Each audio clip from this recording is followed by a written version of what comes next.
Zay ny an'ny Ministeran'ny Fanabeazam-pirenena fa mbola tsy mivany olana eo anivon'ny syndicat-ny mpampianatra pikaroka sy ny pikaroka mpampianatra mivondrona ao anatin'ny CSS tamin'ity androandroany ity dia nandray fanapahan-kevitra izy ireo manoloana ny tsy fahamaliana ny etaetany ireto mpikambana ao anatin'ny CSS ireto noho izany dia mitohy ary miamafy ny fitakiana tanterahana izy ireo.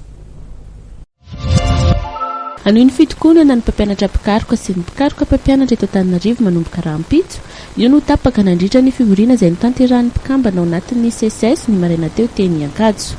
Iamafy ny fitakiana ary tsy hijanona raha tsy mivaly ny fangatan'izy ireo amin'ny tokony andoavan'ny fanjakana ny tambo-karamandreo mpampianatra pikaroka efa ny sotro ronono sy ny fangatana isan-karazany toy ny tambo-karama ny trano.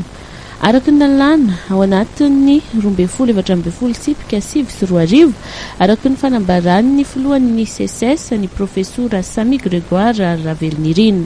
Anatsahatra ny asa fampianarana sy ny asa fikarohana araka izany izy ireo manomboka Rahampitso raha ny fanazavana voaray hatrany. Mangataka ny anovana ny lalàna mifeny fifidianana eny anivon'ny université ihany koa ireto farany mba ho fifidianana mivantana na suffrage universel direct. No lavin'ny filohan'ny CSS ihany koa ny fanambarana nataon'ny ministra ny fampianarana ambony sy ny fikarohana ara-tsiansy fa efa voavaly avokoa ny fangatahan'izy ireo.